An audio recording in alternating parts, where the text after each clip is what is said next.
Although Bloodborne's opening scenes take place within the darkened halls of Yosefka's clinic, it seems as though the game doesn't truly begin until we open the gates and step onto the streets of central Yharnam. It's here, amid the distinctive Georgian architecture, the brick streets, and the medley of antique carriages and caskets, that we grasp one of the most fundamental and important details of the early game. We're wandering through a Gothic storyscape, as if we had emerged into an otherworldly version of a great British metropolis of the Victorian Age. For years, players have made the default assumption that Yharnam is a horrific depiction of 1800s London. But as I've said and shown throughout this series, and as we'll certainly see today, Yharnam is a distorted version of the Scottish capital Edinburgh. The clues are there, we just haven't dug them up yet.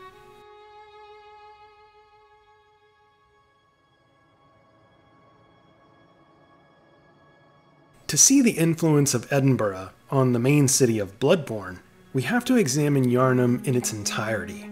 As we come to observe in the game, the various sections of Yharnam, in a sense, serve as snapshots in time, providing a sort of chronicling of the city's history. To start this episode, we have to go back to the beginning, to the streets of Old Yharnam. As I mentioned in part 3 of this series when discussing the similarity of ashen blood and the real-life sickness cholera, Old Yharnam in the original Japanese is called the Old Town District. We can thank the lore hunter Last Protagonist again for his work on Japanese retranslations. This is a pivotal clue in connecting Yharnam and Edinburgh. The oldest part of the city of Edinburgh is what is known as Old Town. This isn't some little-known nickname. It's the name of the biggest tourist hub in all of Edinburgh.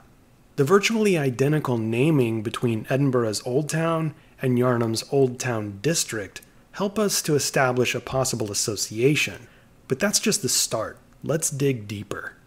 Although Edinburgh's Old Town was likely first inhabited as early as the 7th century AD, the area didn't really begin to grow into a thriving commercial and cultural center until the 15th century. As I noted in part 3, conditions in Old Town in the 17 and 1800s were unhealthy at best. Thanks to the massive Flodden Wall that lined the city's exterior, there was little room to expand housing as the city's population swelled in the 18th and 19th centuries. It resulted in a densely packed urban space in which crime and disease were rampant. And just like we see in Old Yharnam, in which plague and fire forced the abandonment of the old city, Edinburgh's Old Town saw a similar exodus as the result of infernos and infectious disease. In the early 1800s, Edinburgh was beset by a series of epidemics, including outbreaks of cholera in 1832 and again in 1840. These cholera outbreaks came on the heels of decades of ravaging typhus and bubonic plague. It was the same time period, though, the early 1800s, that witnessed a rash of conflagrations, including the Great Fire of Edinburgh, which devastated the city in 1824. The fire raged for 5 days, burning dozens of tenement buildings, several shops and businesses, and the steeple of the Tronkirk Principal Parish Church. More than 400 homes were destroyed. Much like Old Yharnam was abandoned following the Ashen Blood Sickness, the Scourge of Beasts, and a district-wide fire, the combination of rampant disease and devastating fires forced Edinburgh's leaders to embark upon a massive expansion of the city beyond its old Flodden Wall, leading to the formation of the district known as Newtown, further to the north. Edinburgh's Old Town was slowly abandoned by all but the poorest of Scots in favor of the new, more lavish enclaves of Newtown, just like in Bloodborne, when residents turned their backs on the diseased beasts of Old Yharnam and retreated to the more modern confines of central Yharnam. Whereas Central Yharnam and Cathedral Ward are home to a good many landmarks whose official titles or informal names appear in item descriptions, dialogue, or lore notes, Old Yharnam, to the best of my knowledge, contains only one such structure. It's the Church of the Good Chalice. The church is the final destination in Old Yharnam, and serves as the arena for the boss fight with the blood-starved beast. Gehrman tells us to go there to seek a holy chalice. In two pieces of dialogue, Gehrman specifies that the chalice can be found in the valley, or the valley hamlet, indicating that Old Yharnam lies at the foot of hills or a mountain. Keep this in mind because we'll return to it momentarily. Because Gehrman tells us several times that we should venture to this church within Old Yharnam, we're essentially being told that this location is one we're supposed to prioritize and see as valuable. I don't think this is a coincidence. While Edinburgh's Old Town is home to numerous historic landmarks and tourist destinations, the most famous attraction of the area is the Holyrood Palace and its attached Holyrood Abbey Church, which trace their origins to the 1100s. When we place images side by side of the Church of the Good Chalice and the ruins of the Holyrood Abbey Church, it's easy to see the astounding similarities. Both churches are missing their roofs. The outer walls of both abbeys contain intricate stonework designs that once served as window frames but are now missing their stained glass. But that's not all. Just like the Church of the Good Chalice serves as a dead end at the bottom of Old Yharnam, Holyrood Abbey serves as the end point of Edinburgh's Old Town, where its main thoroughfare, the road known as Canongate, dead ends.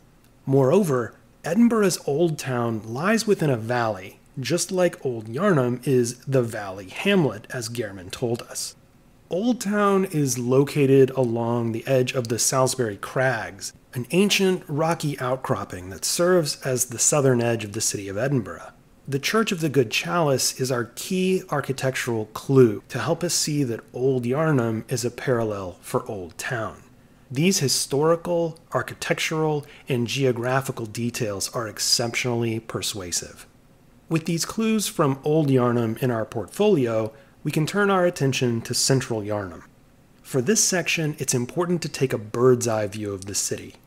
We can't really apply cardinal directions to Bloodborne because the sun and moon are arbitrarily positioned, and as you might have seen other lore hunters point out, these astral bodies don't adhere to any rules. They're all over the sky. Nevertheless, for this exercise, let's assume that Central Yharnam, as we see here, is arranged west to east as we look left to right on this map. On its northern half, the Great Bridge stretches across a large, empty expanse before connecting to the other side of the city by the Gate of Cathedral Ward. The Great Bridge's southern portion, by contrast, is contained within the residential area of Central Yharnam. As we move southward, we see buildings immediately adjacent to the bridge on our right and left sides. This is exactly like what we see in Edinburgh. Although they're named separately, Edinburgh's North Bridge and South Bridge are the same roadway running north and south in the central part of the city. Much like Yharnam's Great Bridge crosses over an expanse on its north side, the North Bridge of Edinburgh was built across a valley and former man-made lake known as Norloch, or the North Lake. As you move southward on the roadway and go beyond High Street, you find yourself on the South Bridge, which is lined on its sides with buildings. The arches of the bridge are almost entirely underneath the surface, having been closed off and built around over the span of nearly 200 years. But one archway remains above ground, which can be found along the road known as Cowgate. It's situated within residential buildings and businesses on its sides. We observe a similar phenomenon in Central Yharnam. On the south side of the Great Bridge, a large archway can be found within the residential area of Central Yharnam, where we find a large group of huntsmen by the burning corpse of a scourge beast. The archway contains a door, which helps to slightly mask the similarity of Yharnam's Great Bridge and Edinburgh's South Bridge. One last note about architectural similarities. I would be remiss to not point out that Edinburgh, like Yharnam, contains an aqueduct. The Slateford Aqueduct on the southwest edge of Edinburgh carries water on its raised platform from the river called the Water of Leith to the Union Canal, a man-made waterway that runs into the heart of the city. Yharnam's aqueduct funnels water to the sewers, as well as the canal that leads to the dry dock of Central Yharnam. I haven't been able to observe any other major visual or historical connections involving the aqueduct, so I'll just leave it at that. The streets of central Yharnam and the lowest parts of Cathedral Ward are littered with carriages, caskets, and gravestones. The headstones are clustered in unusual places, such as brick walkways and outside of residential doors. While this strange feature is likely intended to make us question the reality of the game, as if this could only happen within a nightmare, I think they're also meant to depict the overcrowding, disease, and mass death of the Victorian city. London, Edinburgh, and other major metro areas of Great Britain in the Victorian age were overcrowded to an unimaginable degree. Authors and artists of the period described and illustrated the swarms of humanity flooding city streets and the ramshackle homes stacked on top of one another with one room occupied by as many as 15 people. Gustave Doré, perhaps better than any other artist of the period, captured the claustrophobic density of human life. Disease, mainly cholera, typhus, and tuberculosis, were merciless killers. Cemeteries were quite literally overflowing with bodies in the major cities, forcing governments to establish state-run burial grounds. In London, city administrators closed all cemeteries within the city limits in the 1850s because there was no room for the seemingly never-ending arrival of corpses. The carriages and horse-drawn carts that we find in Yharnam, of course, help us to assign a timestamp of sorts to Bloodborne. It's an overt signal that the game is depicting the Victorian era. But these carts and wagons are also a reference to the Victorian period's unimaginable loss of life. As the Bishop of London wrote to the Home Secretary of England in 1855, the corpses of children were frequently carried to the places of sepulture in cabs, meaning horse-drawn carriages, and that it was no uncommon sight to see a string of such vehicles filled with dead bodies waiting at the gate of an unconsecrated burial ground until they could be admitted. The cabs we see in central Yharnam, from the back alleys to the Great Bridge, seem to draw from this history. If you recall from the second episode of this series, we observed how the work of English artist Richard Tennant Cooper and his painting Chloroform shaped the opening cutscene of the game. It appears that From Software may have drawn from several of his other pieces in designing several aspects of Yharnam. We see these parallels in his painting titled Representing Cholera. In this image, we see piles of corpses, which are a common sight in Bloodborne, sometimes represented literally, other times represented by endless piles of headstones and caskets. But we also see a dark, disfigured man whose torso appears to be emerging from a black, oily pool on the ground, his arms outstretched. This seems reminiscent of the rotted corpse enemies we encounter in the sewers of central Yharnam. I think Cooper's painting titled Representing Bubonic Plague also might have played a role in one other area, although it's not within central Yharnam. Cooper described this painting as a giant hand roaming through the dark streets of London, people and rats trying to escape its grasp. This giant unseen hand that emerges from the dark and inflicts harm upon the poor souls of the city seems somewhat similar to what the amygdala enemy does to the player in Cathedral Ward, especially before we have enough insight to see the creature on the side of Eden Chapel. A hand reaches down from out of nowhere and snatches the unsuspecting player. Cooper's painting and the snatching move of the amygdala might be completely unrelated, but because we know that Cooper's work was used elsewhere, it seems plausible here.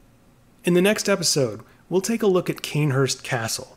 Although this area remains a mystery in many ways, there are some lore discoveries here that will absolutely blow your mind.